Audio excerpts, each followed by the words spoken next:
Now we got to start all over. Okay. Well, actually, I'm going to start right in at this point with chapter 3. So you caught me at just the right time. So this particular line, the one that I did begin with, the line that makes up the subject matter for this chapter, is saying the Dharma nature that pervades everything and all the individual dharmas, that is phenomena, the individual, the myriad things. And so let me state that again, and then we'll get to the end of the sentence. This line is saying the Dharma nature that pervades everything and all the individual dharmas, that is phenomena, are not bound by the names we give them. So the Dharma nature, the universal, that which pervades everything, is not bound by the names we give it, like Dharma nature, like Buddha nature, like emptiness. It's not bound by this. Nor are the individual things, the myriad things, the phenomena. They're not bound either by the names we give them. So language can't, this opening to the chapter that Ben gives us is saying, because we might tend to think that, well, language, sure, it can't touch the universal, the absolute. But, I mean, that's okay. We figure we can live with that, but it can capture the individual things. So that's why it's important Ben is starting it off this way, just to make sure we're clear. No. We can't, it doesn't do that either. We can't be bound by it there either. It's across the board. And one good way to demonstrate that, thanks to Rannigan, who yesterday introduced me to a restaurant, but so much more, calling it a restaurant doesn't capture it. So it's the name of the restaurant is Two and Company. And it's actually, I picked up one of their brochures. Our vision is 3 words: life without labels, which is what words are. Because their mission is really about providing opportunities for people with disabilities. And that's an example of where language, of where the labels have got an awful lot of heavy weight that gets placed on people by using a word to designate them. Handicapped, challenged, whatever term we want to throw at it. All of a sudden it becomes this defining trait, and that's where we go to. Whenever we hear that word, whenever we encounter somebody that carries that label. And of course, with a little reflection, certainly in a group like this, we all recognize, that doesn't begin to address who they are. But yet, I think it's safe to say that we also recognize society at large actually responds not in such a fashion. They are kind of determined by what label gets applied. And it has a very detrimental effect, not just on those individuals, but on all of us. Because anytime we dehumanize or make somebody a little less than what we consider normal people, like ourselves, to be, then it's injurious to all of us. It's not just the person that label's being tagged on. We suffer as a result too.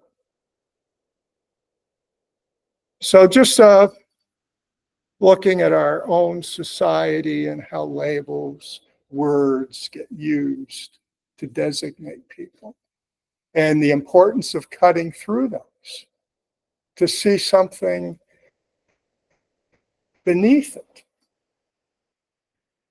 That's just incidental, as Uchiyama Roshi, who we just recently looked at with the teachings of Homeless Kodo, Uchiyama Roshi called those sorts of things the scenery of our life. Those are just the particular circumstances that any of us could have been born into.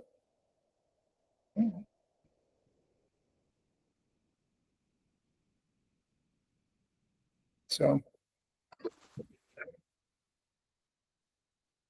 that's also, I think that's a good particular way to understand this fact that not to be bound by the names that we give them, because they can't accurately describe anything. We use them as tools. We don't turn to tools for deep spiritual meanings. Tools are just tools to get things done. And language works that way. Words are great tools. But to take them as some religions take them as the word from God. And that's a problem right out of the gate. Because any God who's presenting the truth in such a way can't do it. So what kind of God is that? Come right down to it. You can't use the words. As this chapter lays it out for us, that's why practice is the defining aspect of the Zen path. And words, Dharma study, form part of that, but it can't carry the whole thing. Actually, it has to be carried by practice, by our entire lives. And our lives include our capacity to communicate with words and to even expand our understanding through words. But by its very nature, language is limiting. So it's a beautiful thing as long as we recognize its limits and that we don't get caught up by it, not to be bound by, which is another phrase that Ben uses with regards to words, not to be bound by. Always hold them loosely. Don't let them define something for you. They can shine a light on one aspect of it, but they can't shine a light on the entirety. Too many lights. It's kind of like Indra's net, the gazillions of jewels. There's so many lights, it actually becomes just overwhelming. So the lights, to be effective, really need to be more limited.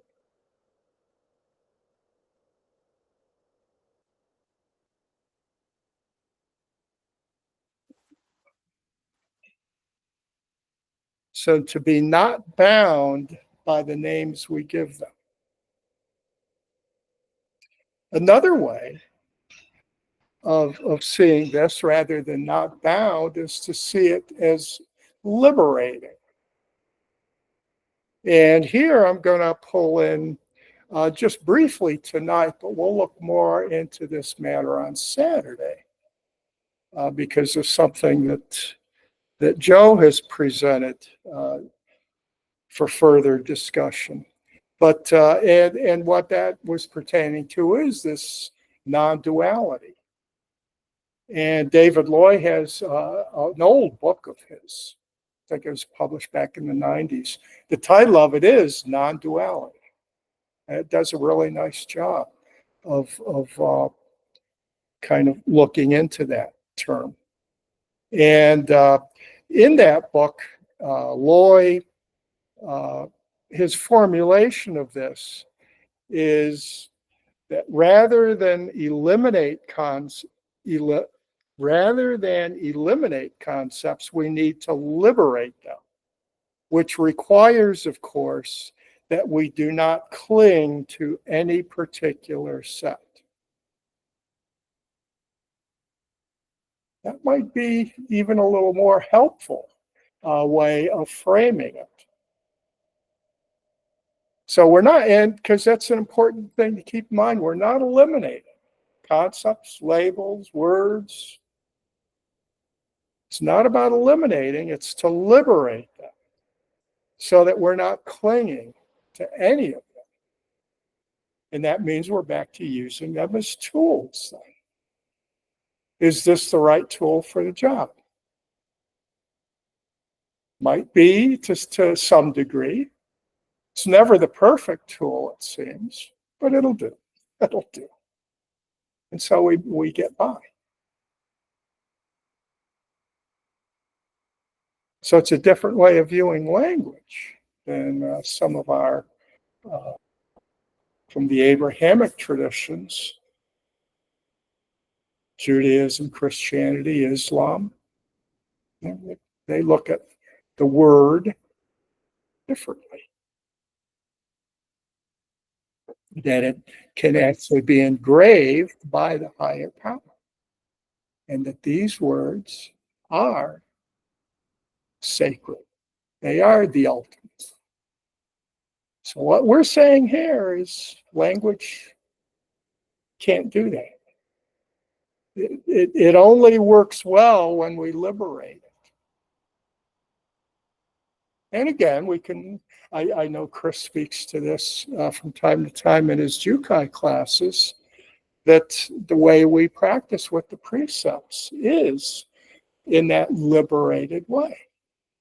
So we certainly do have these verbal guidelines about how we can live a virtuous life, but they're not these fixed truths that will lead us on the path of righteousness. That actually we have to use them as tools, like anything built from language.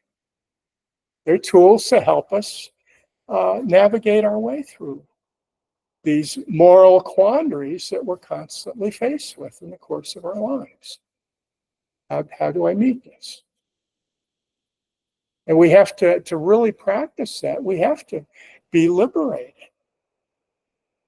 Otherwise, we end up doing actions that don't fit with the circumstances, but they seem to fit with the way I'm understanding this guidance that's engraved in stone. So the fact that the Dharma is in the practice, it's not in the words, means that it's a flowing, active thing, not a thing. That's not a thing. Language leaves us at a loss. How do I express this? It's, as I said last week or 2 weeks ago, I wasn't here last week, but non-duality itself, the word, it's ludicrous. As soon as you say it, you've created the duality. So it's self-contradictory. But Ben speaks to that in a fashion too here. So, and another important aspect of this chapter is he takes these things that we really want to accept and be bound by. He lists things like the all-pervasiveness, the non-duality, the peacefulness, the things that we encountered in the first two lines of the Song of Dharma Nature. These are the things we feel like, now I've got it. But they fall in the same basket. I'm sorry. You can't hold on to those either. Just like Nagarjuna in his teachings on emptiness, even emptiness is empty. That's the last thing that the Mahayana Buddhist finds that, I've got it. Emptiness. All is emptiness. So that's what there is. I can trust in that. That's empty too. Emptiness all the way down. So the Avatamsaka Sutra says bodhisattvas do not create duality in things, nor do they create non-duality. So they don't create duality nor non-duality in things. Because if they're creating non-duality, they're creating duality. If they're creating duality, they're creating non-duality. So how do we do that? It seems like you're breaking the rules of the game. And we are. Breaking the rules.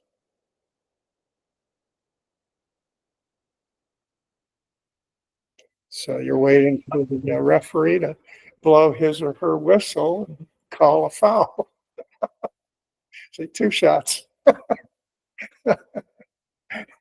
Might be a flagrant foul since it's dealing with such serious matters. The underpinnings of our very existence. So these bodhisattvas who aren't creating duality or non-duality are free of duality and non-duality, this liberation that David Lloyd was speaking about. To be liberated of that duality and to realize that they're just manners of speaking. That's all. They're not great holy truths. And as soon as we cling to them, they become kind of poisonous, just through our act of clinging to them.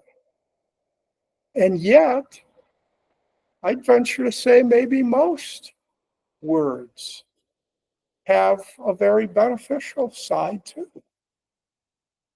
It's all a matter of how they are used. They can become very harmful. Even positive words, if we cling to them, become really harmful. Because then everybody needs to measure up to that positive word, our description of the way things should be. And if you don't, well, you can see we're kind of on this path to dehumanizing. You're something less.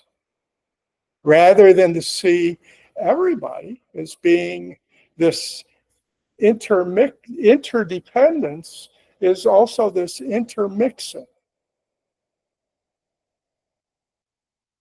Has to be. Interdependence, intermixing. So we are all very, very similar. Very, very.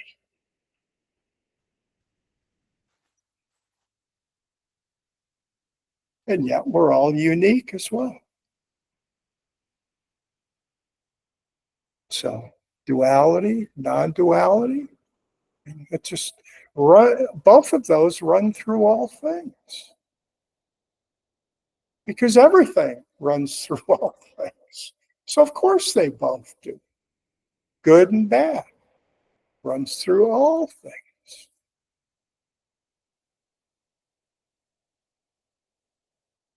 So in order to live a virtuous life, we need to have that core understanding about all beings. Otherwise, it becomes an us versus them and becomes very destructive. You kind of, it's, you're setting it up for conflict rather than for potential resolution. If you're looking to resolve something, you're looking for common interests. And how can we make this work for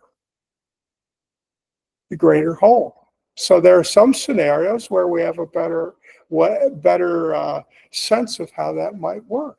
But then there are others where we tend to get dug in, where we wrestle with it. But to be able to approach any such scenario from the standpoint of trying to find common ground and build on that. You know, the ancient art of negotiation, of being the real deal, not the Trump deal, but actually because there are conflicts of interest and trying to allocate to other people issues that come up. And so how do you resolve that? Respectfully towards all, rather than a power play.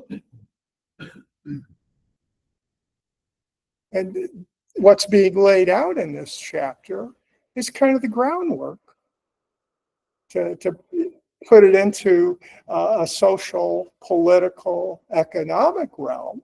This is the kind of way that we're looking to be able to direct our activity, our practice, to be able to recognize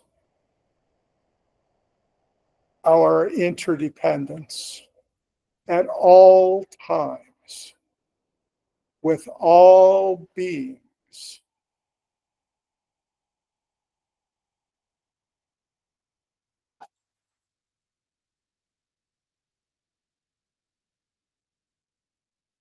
And as Ben says, true emptiness is nothing which words can reach. Or whenever I say nothing from a Dharma source, I always want to just say no thing. True emptiness is no thing which words can reach, nor anything that explanations can explain. Because explanations are created from words. It's our ability, this was what the ancient Greek science of rhetoric was about, is to be able to use words to provide explanations to win other people over to your particular way of seeing things. So rhetoric was a very important part of education from that point forward. Of course, in the teaching of law in our time, pretty fundamental. How do you present your case? Using words.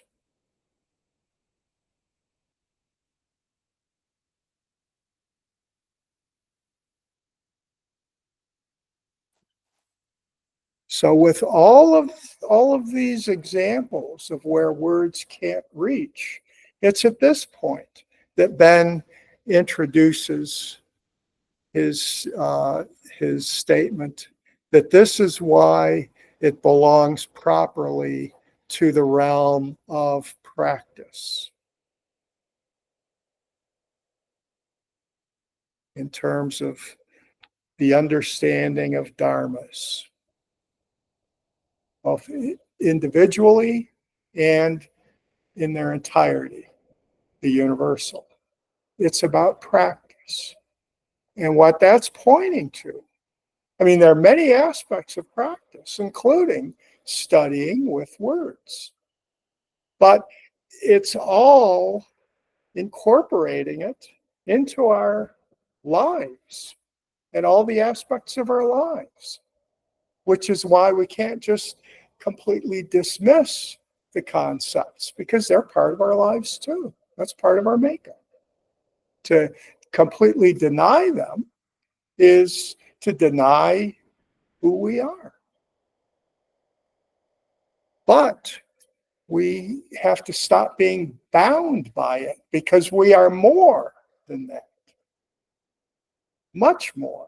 And practice is a way of opening our view so that we can see, at least maybe not with clarity, but we get a pretty good sense of how much more we are than what gets captured by the words and the concepts.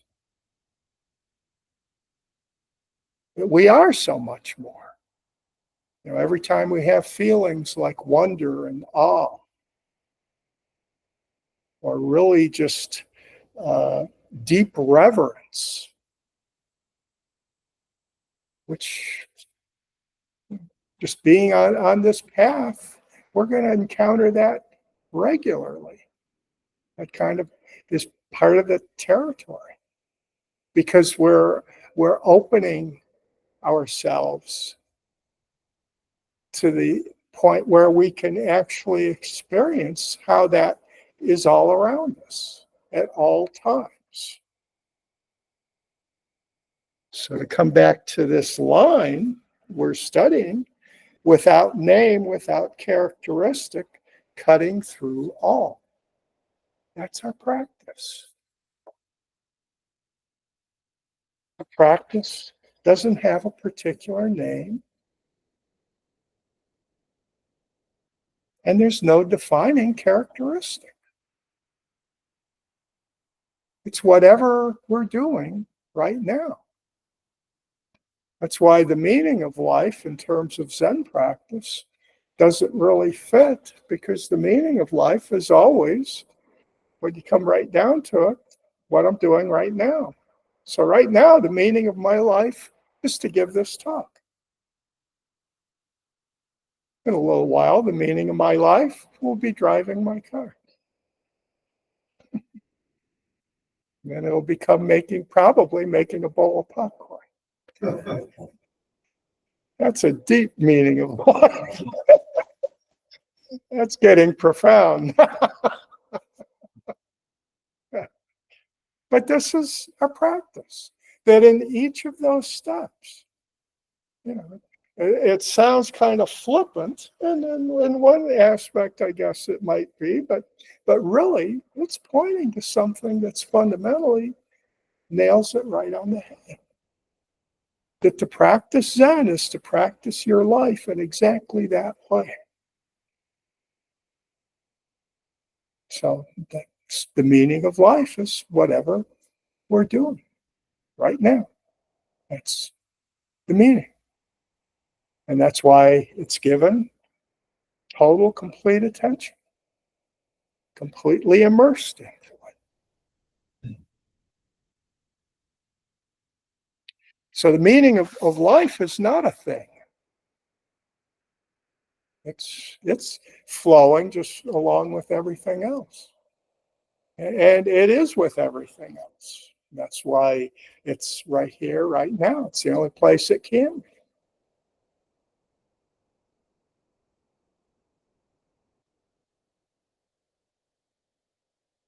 That's where our path always is. It's right where we are, right?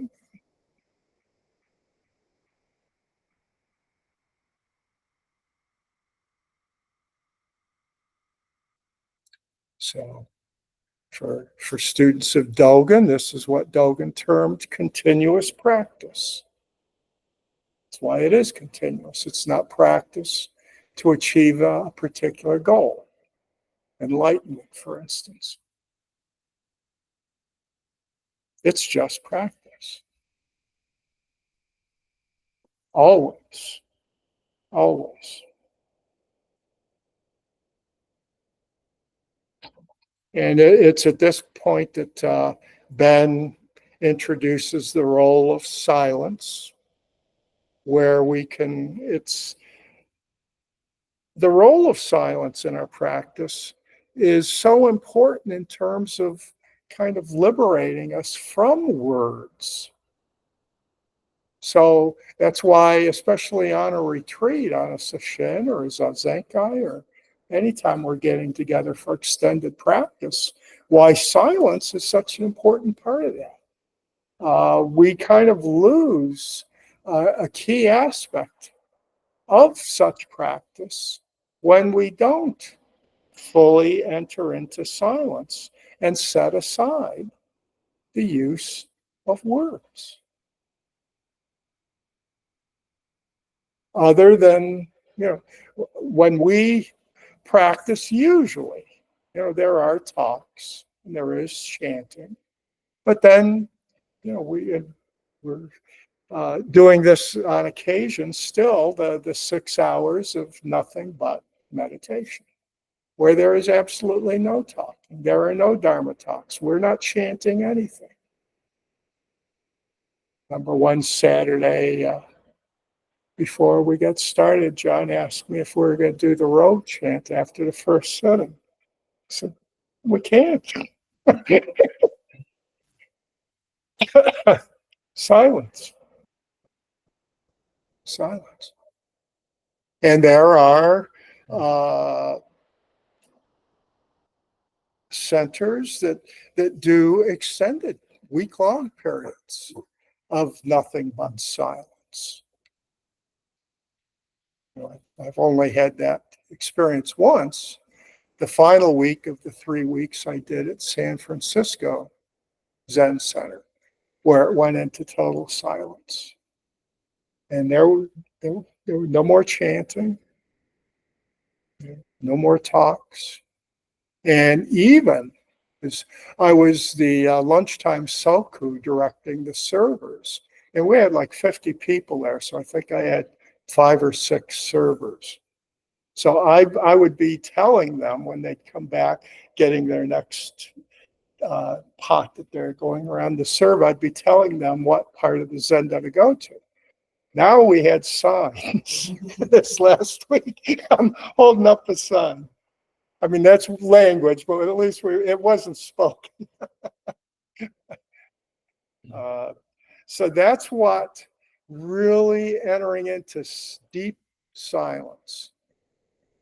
And everybody was totally on board. So, I mean, when we were on break, you didn't hear people going off to talk. Everybody was into it.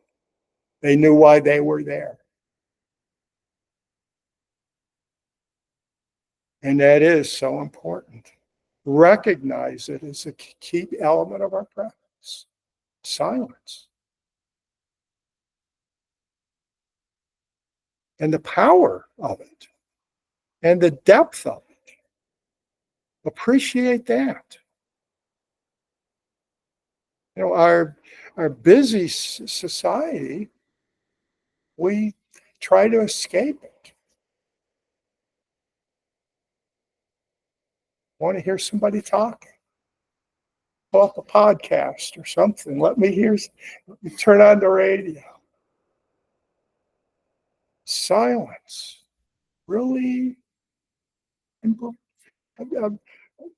not in a clinging way, but embrace it. Really. Welcome it. And find refuge there. Because I think there's a lot of refuge to be found, especially in our time, through this deep practice of silence.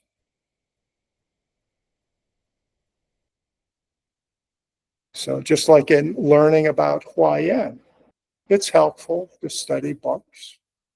But I think to really go the next level is in conjunction with or following the study, go on a retreat and have that kind of floating around in your mind, but not necessarily like you're thinking about it analytically.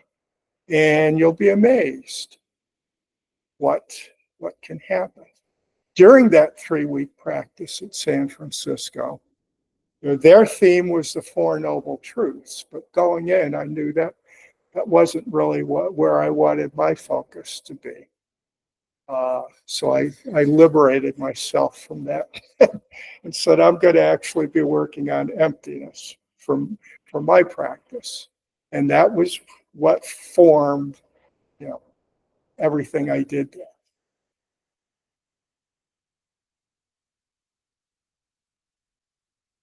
And it was pretty powerful.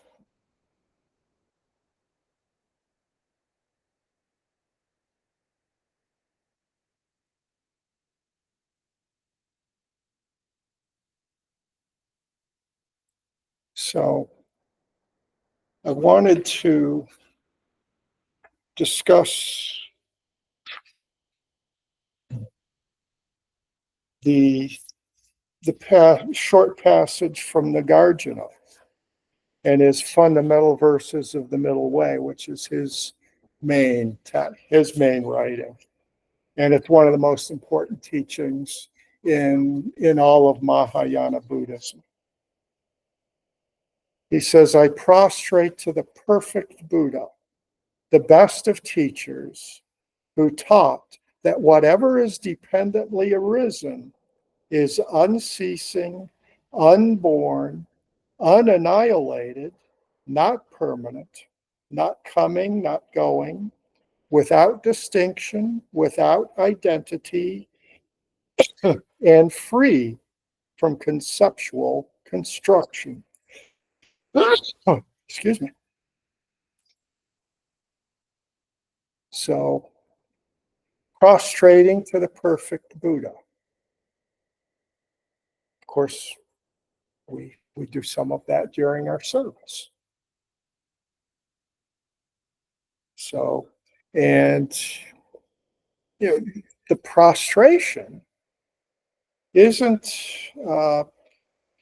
this is what can be confusing for people additionally, is it seems like, the Buddha must be some sort of deity, a higher figure. I'm bowing down little me before the grand Buddha. And that's not what's happening at all. Prostrating to the perfect Buddha is the Buddha in me prostrating to whatever's on the altar. It doesn't have to be a figure that's supposed to represent the Buddha.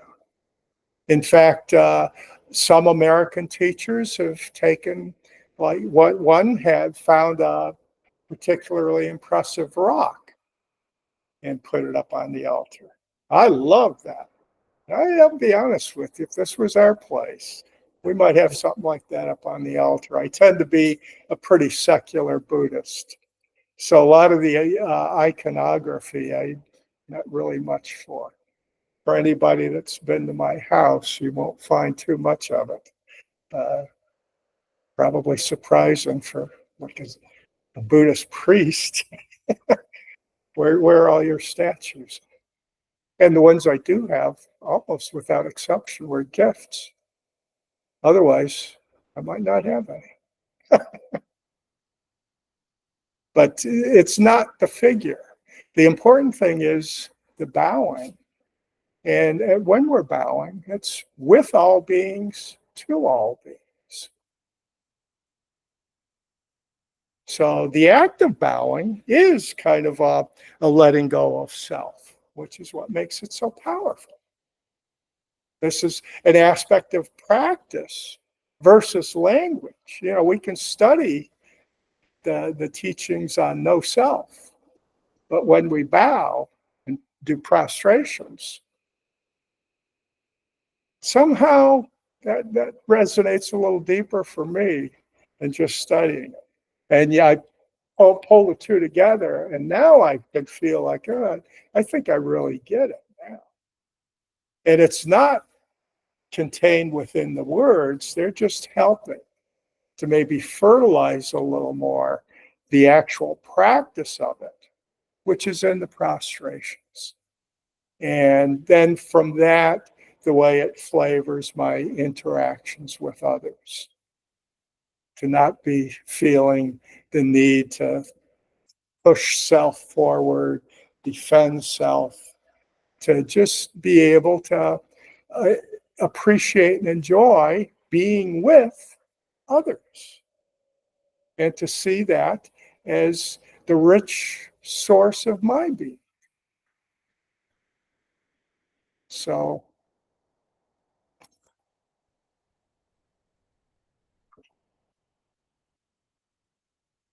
but where Nagarjuna says, whatever is dependently arisen is unceasing, unborn, and so on, not coming, not going, without distinction.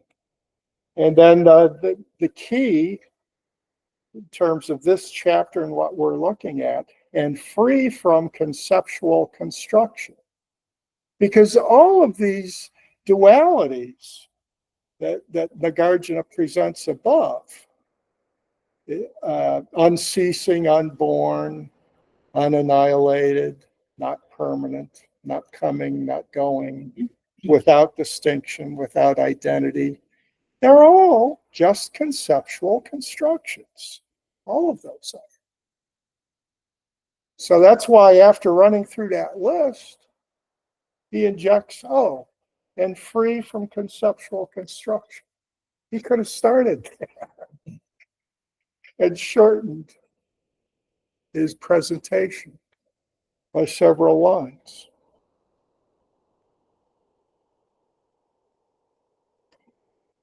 And in doing that, if we make that jump from the end of line 3 down to the last line, we would, with line 3 says, whatever is dependently arisen is, then we could have finished that with free from conceptual construction.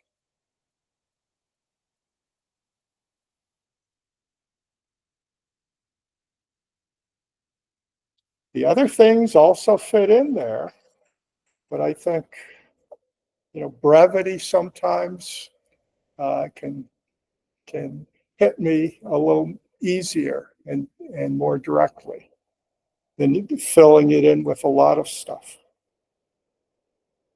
Whatever's dependently arisen is free from conceptual construction. Because the core Buddhist teaching is, well, everything's dependently arisen. So, ipso facto, everything is free from conceptual construction. Now, that doesn't mean we don't engage in conceptual construction. But the way we liberate it is to see that everything actually that we're doing that to is free from it. If we understand that it's actually free from it. But just from a pragmatic standpoint, I'm going to treat it in accord with my conceptual constructions to work with. But I recognize, readily concede, that's not it.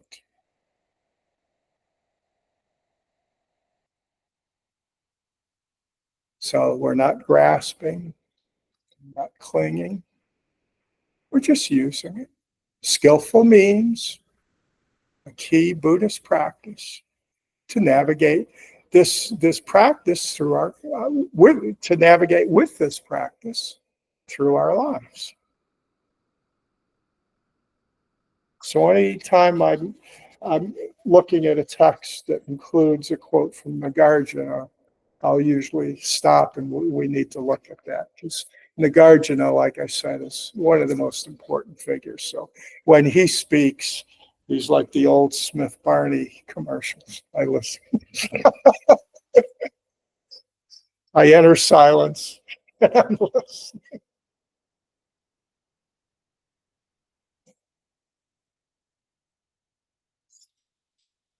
And just a couple more points Ben makes, and then I'll finish up my piece here. Because things are entirely dependent on other things, they are not utterly separate from them. You can't be separate from and dependent upon. So it's kind of part of this package of interdependence. It entails no separation. So we're not separate.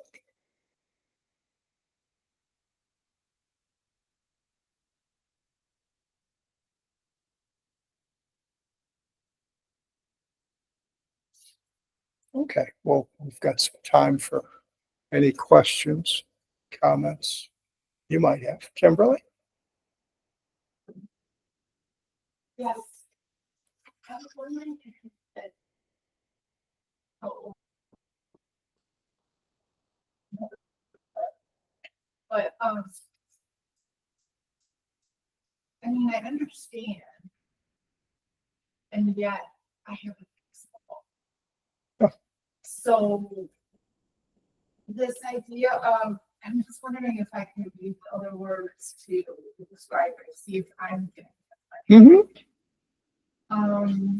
So when you say, okay, the easy thing is you said I'm asking completely. Right. And so, and then prior to that, you were talking about content or conceptualizing. Yeah.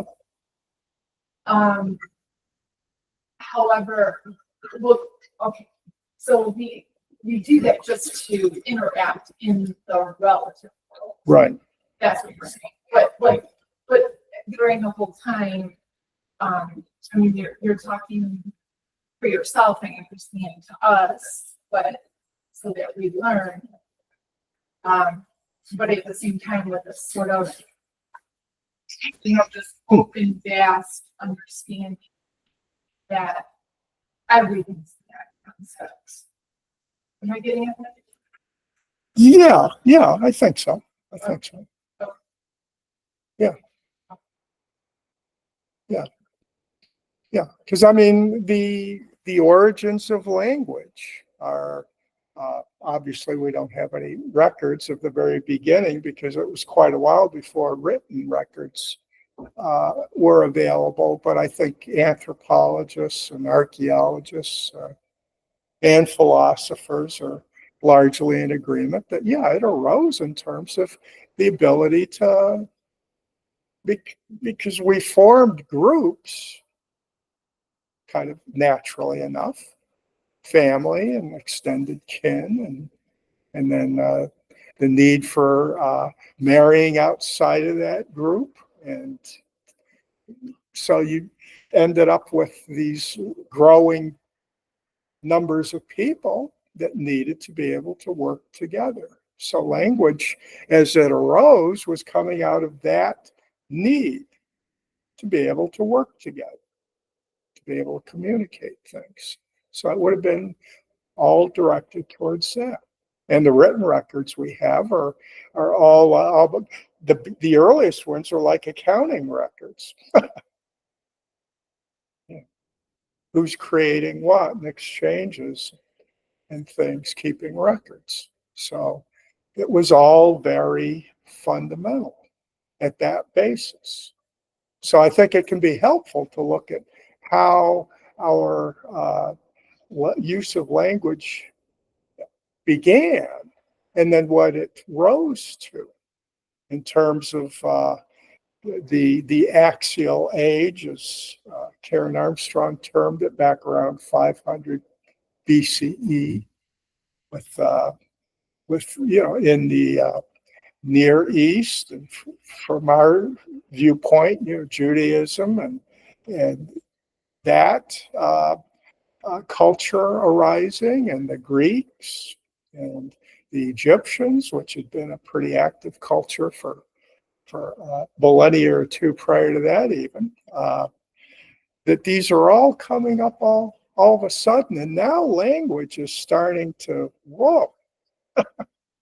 it's shifting, and it's starting to become very conceptual and abstract. So we can kind of trace that whole process back to that point in time. And it just so happens that that's also about the time of the arising of Buddhism and Confucianism and Taoism. So,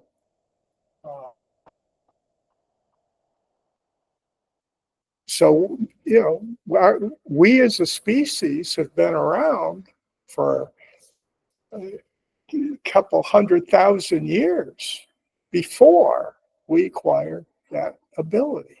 And then all of a sudden it goes into hyperdrive across the globe at about that same period of time. It's just fascinating. And to see where that takes us. So it's only natural that when we, as a tradition that's looking at dukkha and our discontent, that we look at something so core to us is our creation of concepts and what we do with them. That now, we turn them into something with way more meaning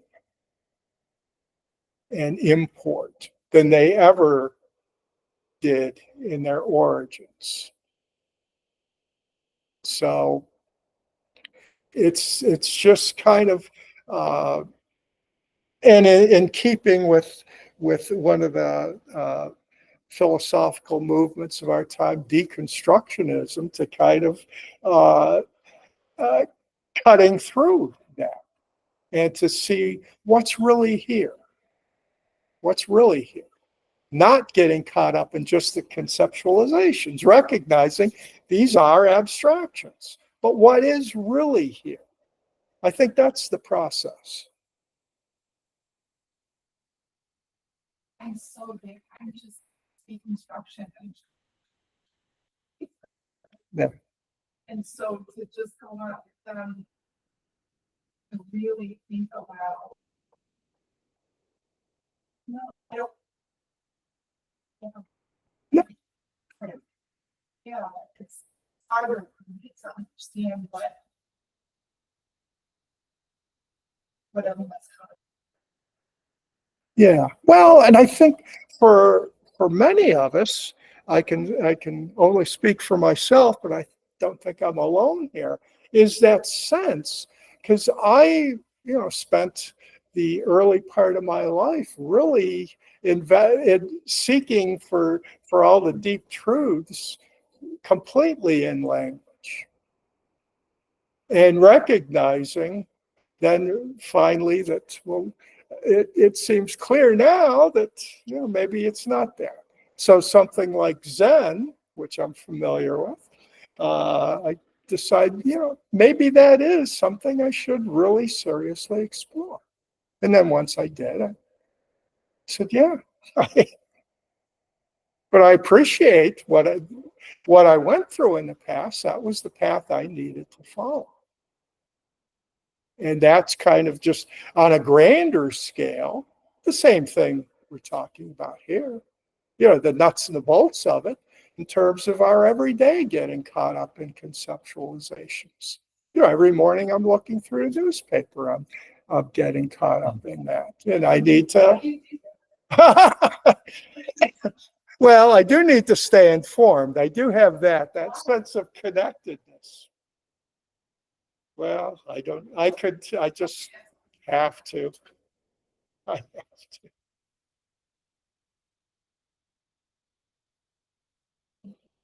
Yep. Anything else? John? This is pretty perfect, but that's going through my eye. But look at it in God's gospel. Hmm. The beginning was the word. Yeah. And how does that affect? Yeah. You see, yeah. Yeah. And the word was. And the word was God. Yeah. Yeah. So. Yeah, I can't. I was trying to pull it. I honestly don't remember the exact location. found myself wondering, Mhm. just because it's a conversation. Right. Right. Yeah. And then it's open to the interpretations, and we can throw many more words into it. The word being God seems to create the avenue now for God to communicate with us, because that's his language too. Imagine. Once you speak English, Right. Exactly. He has a universal translator like the Star Trek people. Chris? Yeah, I just wanted to comment that, also later use word, because, we hold common individual conception of these words, it's often different as well. Yeah. And then take something like symbols, which most people don't. Mhm. They point to very clear concepts that Mhm. most they're theories. Yep. Yep. There aren't any that are distance Right. in many cases. Sure. So you have that on the one end, these highly symbolic symbols that are pointing towards concepts that we don't even understand, but people use them. And then on the other end, you can have something like Sanskrit or Kali, Mhm. which has its power is in that, well, it's simply sound vibration. And that sound vibration allows us to transcend our usual working mind, the mind of concepts and symbols. Right. So, so you have those two things on either end. One, these symbols that are so wild we can't even understand them. Yeah. And then on the other end, we have Yeah. sound. But, Yeah. so it's good stuff. Oh yeah. Yeah. For sure.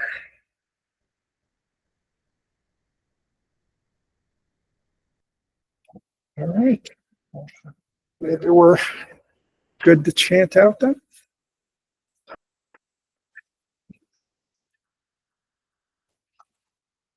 I vow to myself and to each of you to commit myself daily to the healing of our world and the welfare of all beings, to live on earth more lightly and less violently in the food, products, and energy I consume, to draw strength and guidance from the living earth, the ancestors, the future generations, and my brothers and sisters of all species, to support others in our work for the world, and to ask for help when I need it, to pursue a daily practice that clarifies my mind, strengthens my heart, and supports me in observing these vows. All right. Well, good night, everyone, and we'll be back here again on Saturday morning.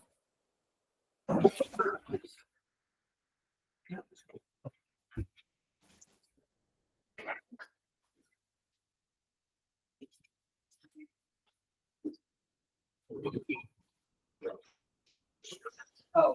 should go so far.